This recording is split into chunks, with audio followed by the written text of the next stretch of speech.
Bueno, pues iniciamos hoy la clase dedicada a Felipe IV, otro de los Austrias menores, y realmente de los tres que nos ocupan, Felipe III, Felipe IV y Carlos II, digamos que Felipe IV es el más peso en contenido y quizá en relevancia por los sucesos que tienen lugar bajo su reinado.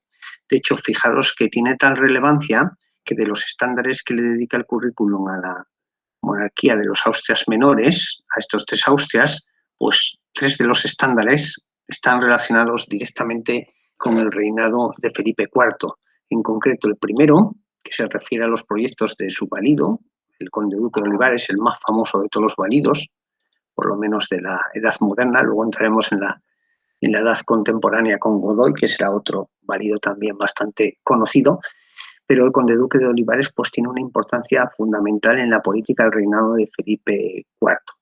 Luego también tenemos otro estándar relacionado con la Guerra de los 30 años, un conflicto europeo de base religiosa que veremos a continuación y que tiene consecuencias para la monarquía hispánica. Es un conflicto del cual España se mete un poco por la defensa del catolicismo y no va a salir en absoluto bien parado en cuanto a repercusiones. Y otro detalle muy importante, dos rebeliones que tienen lugar en el reinado de Felipe IV, que son una en Cataluña que se sofocará y otra en Portugal que llevará pues años después, unos 20 años después, 21, 22, a la independencia de Portugal, ya bajo que se reconoce ya bajo el reinado de Carlos II. Bueno, pues como decíamos, esos tres estándares están muy relacionados con el reinado de Felipe IV y nos dan una idea de qué es lo fundamental que tenemos que tener en los apuntes. Fijaros, los proyectos de reforma de Conde Duque de Olivares, la guerra de los 30 años tiene que ser otro apartado que tengamos bien documentado en los apuntes y las consecuencias que tiene, los tratados de paz, que la ponen fin, qué consecuencias tiene para España. Y otro detalle importante que es pues, destinado a las rebeliones que se producen en 1640 en Cataluña y Portugal, pues también es algo que tenemos que tener bastante en cuenta. Aquí tenemos el libro que trata del reinado de Felipe IV en la página 74-75, las reformas de Olivares, pues en esta parte de aquí. Ya os adelanto que, en mi opinión, está un poco sucinta. Casi todos los libros pues se centran en lo que es la famosa unión de armas, la intención de Olivares de crear un ejército común, los intentos de centralización económica que chocan con Cataluña sobre todo, pero hay algunos proyectos desde luego mucho más amplios y os comentaré dónde se puede extraer esta información, o los comentaremos por encima para que os hagáis una idea. Y luego también en la crisis de 1640, pues aquí trata Cataluña y Portugal. Bueno, de manera breve, en fin, podría ampliarse la cuestión, podría ampliarse un poquito más o por lo menos tener una información de su origen y evolución, aunque bueno, la verdad que también podría pues limitarse a citarla en los términos que el libro dicta. Aquí, como siempre, pues está lo que queráis cada uno aportar a vuestros apuntes o el grado de desarrollo con lo que lo queráis comentar. Bueno, en principio con lo que los apuntes del libro serían suficientes, quizá en lo de las reformas de Olivares, y ya os digo que yo lo ampliaría. Y luego tenemos en esta otra página pues la política exterior, que va surgiendo, digamos, es el envoltorio que va pues sirviendo de capa a todo lo anterior que hemos comentado, y que hay que tener en cuenta que es, bueno, pues es una circunstancia que lo rodea todo, a la vez que se van produciendo otros hechos en política interior, y que de hecho pues la política exterior va a justificar en gran parte pues las medidas, por ejemplo, del conde duque de Olivares. La monarquía de Felipe IV evidentemente se va a identificar con la política de Olivares, que digamos que es el válido, por supuesto es el válido principal, ya digo que es el más famoso de los válidos de la edad moderna. Esta pregunta se hizo en selectividad, creo recordar, cuál era el válido más famoso de esta época, etcétera. Recuerdo, os remito al concepto de valimiento que tratamos con con Felipe III, pero en definitiva, pues política de Felipe IV, pues la podemos identificar con las reformas de Olivares y sobre todo hay una cuestión fundamental que es volver a recuperar la hegemonía española. Entonces, volver a recuperarla, obviamente, vuelve a remitirnos a volver a intervenir en los diversos conflictos. Bueno, aquí tenemos el perfil de Felipe IV, ¿no? Un gran amante de la caza, de los toros, del arte, es el mecenas, por supuesto, el gran mecenas de Velázquez. De hecho, la carrera de Velázquez no hubiera sido la misma sin el apoyo de Felipe IV. Velázquez, siempre lo decimos, en alguna clase lo he comentado, era un funcionario realmente. Es decir, él tenía su sueldo todos los meses, entonces podía pintar libremente los temas que le entrasen en gana, independientemente también, por supuesto, de los que el rey le propusiera, ¿no? Que era su mentor y mecenas. Pero Velázquez tiene una libertad artística que no tendrían otros pintores, y la grandeza de Velázquez pues radica ahí en su libertad para pintar temas mitológicos, para pintar y atreverse a pintar, por ejemplo, un desnudo, cosa que en aquel momento pocos pintores podían permitirse. De alguna manera, Velázquez toca todos los temas por el mecenazgo, ¿no? Es un funcionario, al fin y al cabo, hay que verlo como un funcionario, y de hecho pues era enviado por Felipe IV a la compra de cuadros, de obras de arte, pues a Italia y a otras zonas importantes de Europa, pero bueno, los viajes de hecho a Italia son los que marcan la pintura de Velázquez. Bueno, os decía esto como apoyo al tema de que una de las aficiones grandes de Felipe IV era el arte, era una coleccionista. Bueno, hay aspectos bastante oscuros, dice aquí este PowerPoint de Aditec Social, es un proyecto para un taller de mayores de historia, pues dice sexoadicto, anónimo y promiscuo bueno, declaraciones del doctor Francisco Alonso, ¿no? Una obra. Pues sí, la verdad que su trayectoria en ese sentido pues está muy clara, ¿no? Entre 20 y 40 bastardos, hijos bastardos.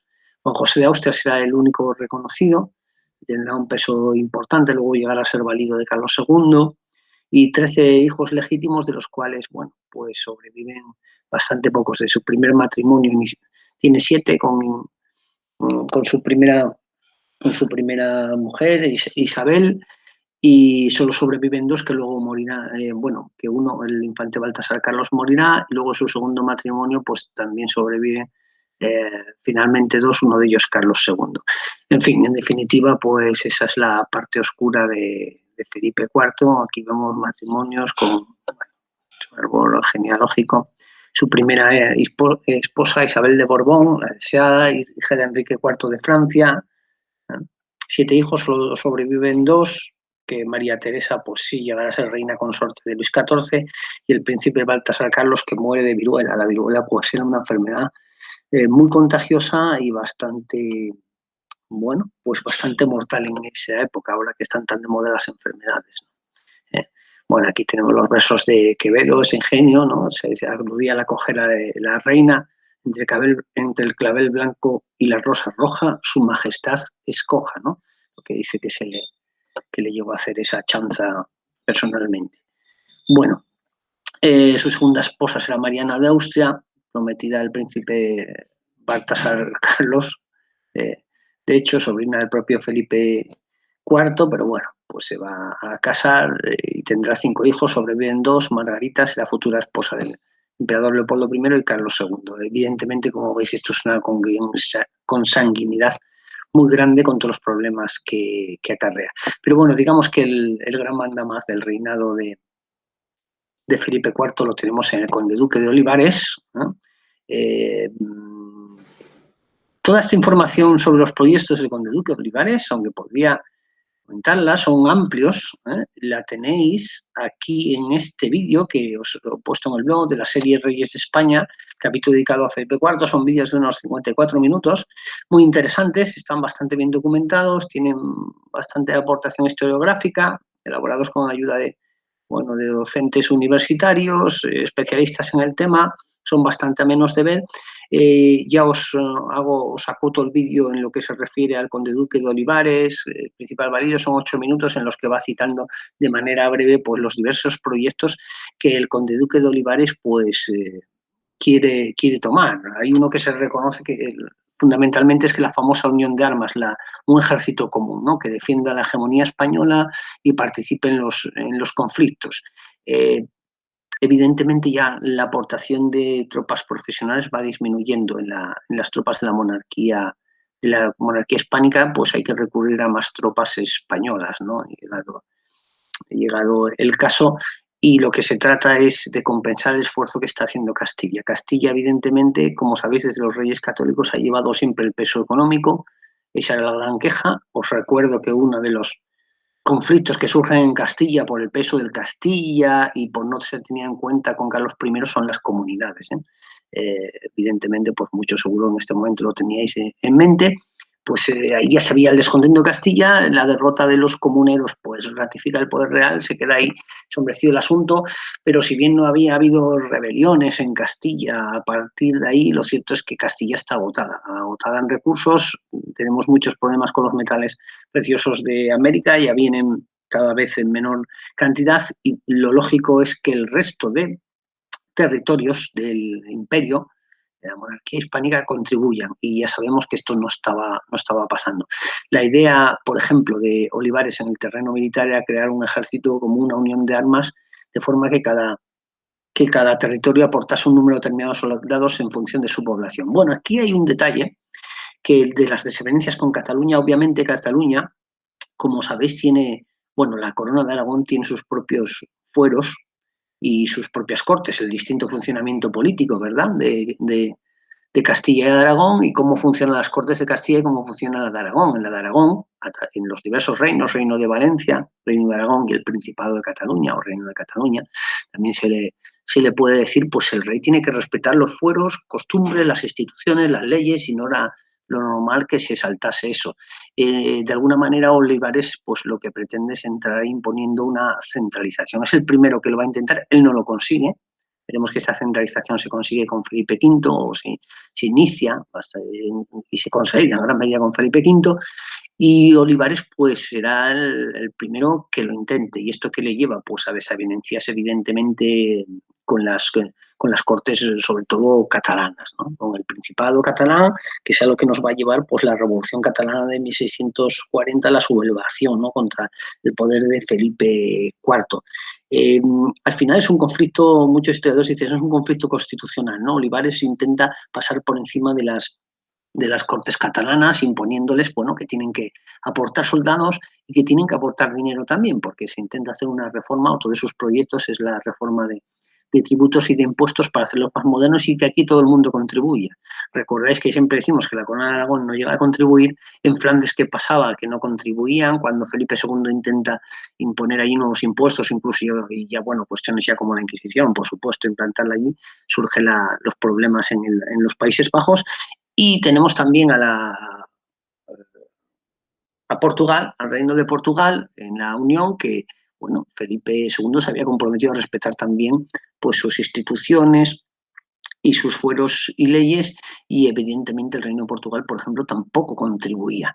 Es de alguna manera, pues ahí tenemos que estos intentos de Olivares pues ya le ponen en el punto de mira de Flandes, ya que aquello era un crisol, pero en el terreno nacional, pues de los dos principales reinos que tienen gran autonomía en ese sentido, ¿no?, de poder decirle al rey que no, que son pues la Corona de Aragón, más concretamente el problema está en Cataluña, y el Reino de Portugal, que serán pues donde estén las dos sublevaciones del 1640. Bueno, pues evidentemente Olivares está relacionado con ambas por su intento de política. ¿Eso no justo eso? Bueno, pues ya lo puede juzgar cada uno, pero evidentemente el desgaste de Castilla estaba ahí. Cuidado, también había cosas que habían soliviantado en un proceso. O sea, no se puede resumir la sublevación de Cataluña tan sencillo como eso. Había más detalles, había más causas, pero, por ejemplo, pretendía que aportasen soldados Cataluña en función de su población, pero les calculaba un censo de población pues infinitamente, muy superior a la población que tenía pues Cataluña en ese momento, lo cual pues también cabreaba bastante a Cataluña, aparte de querer reclamar a los soldados que se utilice un censo pues bastante hinchado. Otros proyectos de Olivares, pues lo tenéis en ese vídeo: la Junta de Reformación de las Costumbres. Él hace pues un intento de acabar con la corrupción, aunque luego paradójicamente tiene que vender cargos, se dedica a la venta de cargos para poder conseguir dinero. Fíjate, reducción de gastos suntuarios, está involucrado en muchos proyectos distintos, en el fomento de la inmigración, de intentar pues hacer medidas de incentivo a la natalidad. Al fin y al cabo, pues si tenemos más gente, pues más futuros soldados inclusive, ¿no? Soldados, campesinos, etcétera. Pues cuanto más gente, mejor para que las familias también tengan más que, bueno, pues más personas a cargo de las tareas, y una unidad familiar grande pues es un beneficio para la propia familia, ¿no? Los hijos al fin y al cabo son mano de obra de trabajo para la propia familia, y también para el poder real le interesa porque, bueno, más impuestos, pues si la cosa va bien pueden aportar más, con más impuestos, podemos tener más soldados, etcétera, etcétera, ¿no? Bueno, pues tiene así unas medidas, por ejemplo, también otra que no se cita por ahí, no hace falta que la pongáis, es que intenta una reforma de eliminar los llamados estatutos de limpieza de sangre, que esto era una cuestión bastante siniestra, que existían, muy pocos libros se citan, a nivel universitario sí se cita por algunos historiadores especialistas, y era una costumbre que tenían determinadas instituciones en que no podías ejercer cargo en ellas si habías tenido antepasados pues moriscos o judíos, ¿no? Esto a los papas de Roma les ponía sinceramente los pelos de punta, no lo compartían en absoluto. O sea, les parecía una barbaridad, ¿no? Desde la fe cristiana, y en cambio en España pues se aplicaba. Pues Olivares es uno de los que intenta que se reforme y se eliminen sus estatutos, no lo llega a conseguir del todo, pero bueno, en fin, son estas cuestiones de estatutos de limpieza de sangre, la Inquisición y todas esas cosas que, bueno, pues nos han hecho pues de parecer de cara a al resto de Europa en ese momento, y todavía en muchos chistes que se hacen, ¿no? En otras televisiones, pues se mofan de la Inquisición española, ¿no? Como retrógrada, intolerante, y efectivamente así era, así era. O sea que cuando vemos el integrismo islámico, bueno, está mal hacer estas comparaciones, pero la Inquisición española y todas estas cuestiones religiosas en esta época que estamos hablando de los Austrias, pues era bastante significativo, y seguirá haciéndolo todavía, incluso hasta bien entrado al siglo XIX. Es decir, el primer intento de eliminar la Inquisición pues se consigue con las Cortes de Cádiz, en 1812. Cuando vuelve Fernando VII, el deseado, se vuelve otra vez a poner la Inquisición, y bueno, se elimina definitivamente con el trienio liberal. En fin, pues tenemos un poco ahí ese tema del conde-duque de Olivares. Aquí hay una comparación del duque de Lerma y del conde duque de Olivares. Olivares es más bien, es cierto que es un válido más preparado que el conde duque de Lerma. Si lo comparamos, aquí se hace en este PowerPoint, no está interesado en el enriquecimiento personal, sino que es el típico político que se interesa sobre todo por el poder, y no como el duque de Lerma, que se caracterizaba por la corrupción. De hecho, los proyectos de reforma del duque de Olivares incluyen pues un intento de lucha frenético contra la corrupción. Pues en ese sentido, pues el conde duque de Olivares está mucho más preparado que el duque de Lerma, tiene una personalidad mucho más fuerte y convincente, mucho más trabajadora, mayor convicción en que es necesario reformar cosas, que hay que acabar con el clientelismo, aunque, paradoja, como decía, luego se ve obligado pues a vender cargos, ¿no? Tenemos aquí, por supuesto, pues, los cuadros de los Velázquez. Él estaba su pensamiento político formaba parte de los llamados arbitristas, una corriente que quería, pues, que creía necesario llevar a cabo reformas, y también era un heredero de la política imperial de los Austrias mayores, ¿no? Defender a toda costa la hegemonía española en Europa. En las novelas de Pérez Reverte, de Alatriste, que es un viejo soldado de los tercios, y también se hizo películas con Viggo Mortensen, que hace el papel de Alatriste. Bueno, pues aparece el conde duque de Olivares, ¿no? Ahí, por Javier Cámara, creo que es el actor que lo representa. Está bien, se ve la obsesión del conde duque de Olivares, que lo controla todo, y sobre todo por Flandes, ¿no? Hay una conversación que tiene Alatriste con el conde duque de Olivares, que se encuentran allí en Palacio por otro tema, ¿no? Y hablan de eso sobre Flandes. Bueno, a nivel externo, bueno, si queréis acabamos, perdón, por seguir el hilo. Las políticas de Olivares las tendríamos aquí, en el vídeo ya os digo que las podría sacar de ahí. yo creo que sería necesario añadirlo, ya que es un ítem importante, un estándar importante de población, añadiría aquí, ¿no? Aparte de la unión de armas, dice aquí unificar políticamente en el imperio, las diferencias forales, repartiendo por igual las cargas y beneficios. Bueno, sí, pero creo que en el vídeo podéis encontrar pues epígrafes para añadirlos ahí, para los otros conceptos, reforma de las costumbres, lucha contra la corrupción, fomento de la migración, es decir, son muchas las reformas que hace, aunque las que más interesan evidentemente a la historia de España de segundo bachillerato pues son estas y se citan.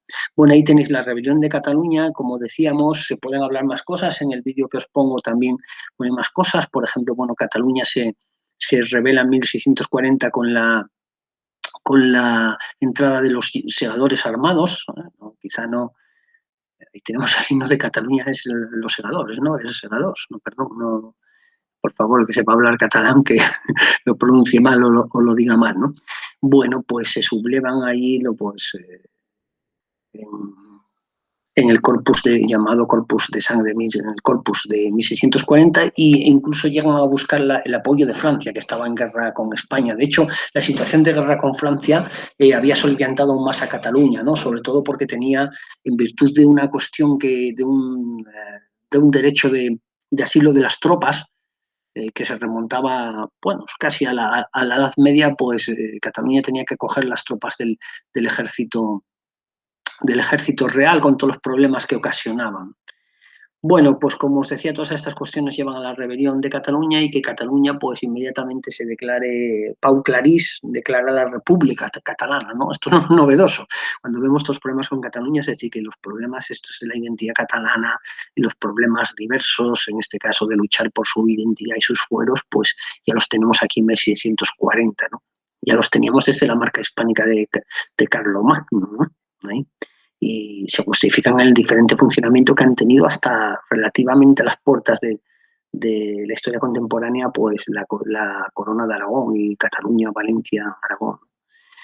Bueno, pues como os decía, pues declaran la República y ofrecen pues el Principado de Cataluña al rey de Francia, ¿no? Ofrecen para que los franceses pues ocupen aquella zona. De todas formas, el conflicto se prolonga, la guerra con Francia, España intenta pues enviar tropas que no consiguen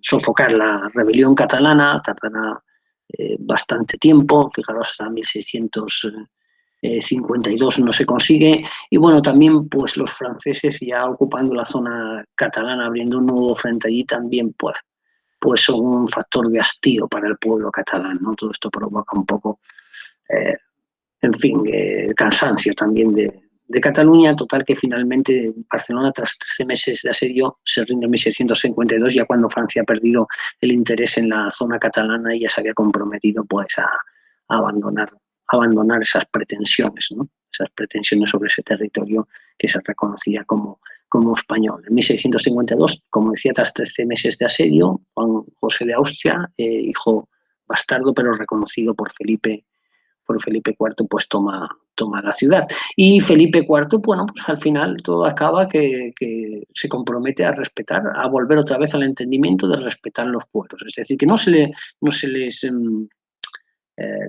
adoptan represalias.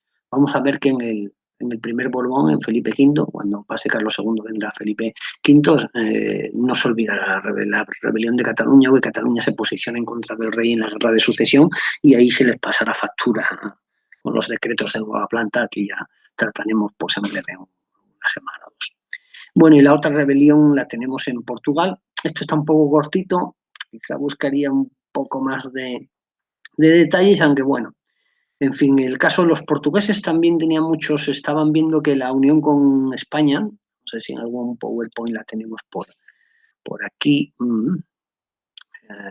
los portugueses estaban viendo que la unión con España no les había deparado al fin y al cabo los beneficios que ellos creían, y sobre todo porque España pues estaba sufriendo unos ataques a su imperio colonial, tanto por los holandeses, que tenían ya bueno, pues un poder naval importante, como por los ingleses, que volverán otra vez de nuevo a constituir el conflicto, y entonces estaban atacando las antiguas posesiones portuguesas.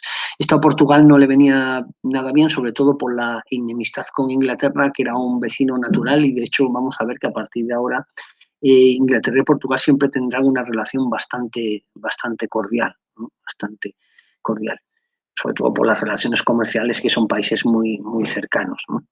Pues la Casa Noble de Braganza son los que intentan pues, impulsar esa rebelión, declarando pues, a un nuevo rey portugués. Van a ser bastantes años, vamos a ver si lo podemos encontrar por aquí, de luchas constantes, en el que para colmo pues Francia e Inglaterra no dudan en apoyar la causa portuguesa, con lo cual pues España se ve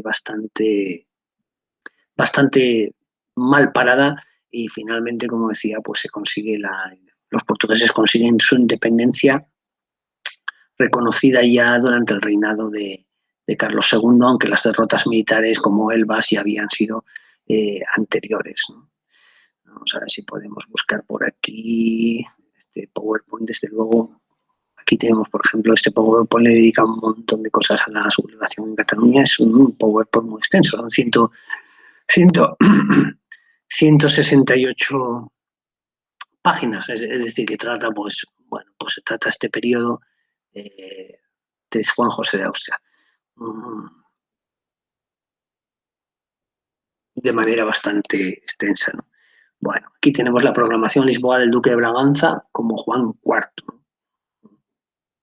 En 1668 ya había muerto Felipe IV, se reconoce, y 28 años después se reconoce eh, a Portugal como independiente, aunque 3 años antes ya prácticamente las derrotas militares españolas ya habían abandonado sus pretensiones de cualquier recuperación del territorio portugués, ¿no? Como os decíais aquí, mirar este PowerPoint también cita lo que yo os estoy comentando, los graves perjuicios económicos que estaba suponiendo para los portugueses por las guerras españolas, ¿no? Los ataques holandeses, ¿veis? Sigue en línea de lo que yo os estaba comentando, los ataques holandeses a sus posesiones coloniales, ¿no? Y también, por supuesto, los proyectos del conde Duque Olivares, que os decía al principio, también intentan que Portugal contribuya pues económicamente al esfuerzo militar, ¿no? En fin, pues todas estas cuestiones en el vídeo también se pone un poquito, pero también si queréis, bueno, pues os podéis limitar desde luego a lo que pone el PowerPoint. Bueno, y en la política exterior, pues aquí tenemos lo que es la cuestión de la guerra de los 30 años, un conflicto de índole religiosa, que España realmente participa con la única pretensión de defender a los Habsburgo, a sus aliados Habsburgos, y Francia e Inglaterra nunca le perdonarán de que haya participado en el conflicto. Francia, a pesar de que es un conflicto de religión, pues bueno, pues entra a favor de los protestantes, digamos, de la vertiente no católica, como siempre, pues con con un factor desestabilizante, porque sobre todo teme una hegemonía de los Habsburgo, de nuevo, que los Habsburgo van a convertirse en aquel imperio que eran bajo Carlos I. Y España pues entra pues por esta cuestión de defender a los suyos, a su familia, y por el tema del catolicismo, y pocas cosas sacará de la contienda, que finaliza con la paz de Westfalia, que pone fin. Aquí yo creo que podemos remitirnos en la política exterior pues a lo que nos pone el libro, la paz de Westfalia, que firma la paz de los 30 años, pero Francia decide que con España no va a firmar la paz. Es decir, que Francia continúa el conflicto contra España, un conflicto bastante importante, en que España pues sufre una derrota muy significativa en la batalla de las Dunas, una batalla marítima durísima, por ejemplo, en la que solo regresan 10 barcos de los 100 españoles, y llegaron a morir pues 10.000 españoles de 20.000, ¿no? Los apresados, heridos y tal, pero 10.000 muertos. Es decir, fue una batalla tremenda. Luego ya en definitiva pues siempre se cita la batalla de Rocroi, ¿no? En 1643. El personaje de Ala Triste, de Arturo Pérez Reverte, pues ya al final muere, se dice que muere en la batalla de Rocroi, ¿no? El ocaso de los tercios, ¿no? La frase esa dice: el sol de nuestra historia se pone en Rocroi, ¿no? Bueno, pues en definitiva aunque vamos a ver que realmente no es así, sino que España, el poder militar, pues va a continuar siendo bastante importante. Es increíble ver el esfuerzo que va a ser capaz de hacer España, claro, a costa de los de siempre, ¿no? De la gente pues qué menos recursos tiene para evitar que la enrolen en el ejército o tal. En fin, la sangre española siempre normalmente la derraman los de abajo, ¿no? Cuando más hablan las batallas, sobre todo en estas batallas, lo vamos a ver aquí, lo vamos a ver en la historia contemporánea, lo vamos a ver en las colonias y en África, en la historia contemporánea, en fin. Bueno, pues la batalla de Rocroi en 1643, los tercios españoles fueron derrotados por las tropas francesas. Esos son los conflictos con Francia. Luego está la paz de Westfalia, pero a partir de ahí, aún así, Francia, que ya nos había derrotado anteriormente, pues sigue intentando pues el conflicto contra nosotros, y es en la paz de los Pirineos, después de Westfalia, en la que se firma ya la paz definitiva con Francia. Es decir, diferenciar entre la paz de Westfalia, que pone fin a la guerra de los 30 años, pero no a nuestro conflicto con Francia. Es decir, que Francia dice, hago la paz con todos menos con España. Y será luego la paz de los Pirineos de 1659.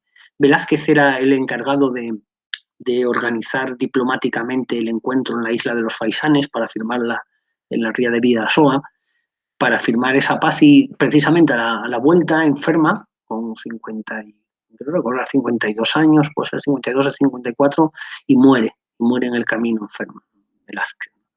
Y en esa paz de los Pirineos se acuerda también el matrimonio y esto es importante, de María Teresa de Austria, hija de Felipe IV, con el rey francés Luis XIV. ¿No? Esto es lo que le va a dar derecho al trono a Felipe d'Anjou, que será el nieto de Luis XIV. Le va a dar el derecho a optar al trono español después de Carlos II. Bueno, pues eso es en definitiva un poco la cuestión, ¿no? Si acaso intentaré buscaros alguna información que amplíe no excesivamente el tema de la guerra de los 30 años, nuestras relaciones con Inglaterra, que los conflictos se restauran, sobre todo en el marco de la guerra de los 30 años. Bueno, quizá reflexionaré si es necesario ponernos alguna información más escueta, en todo caso, o que esté más clarividente de estos asuntos, aunque lo fundamental son la guerra de los 30 años y la paz de Westfalia, que es el Tratado de Paz, y luego conflicto con Francia, los paz de los Pirineos.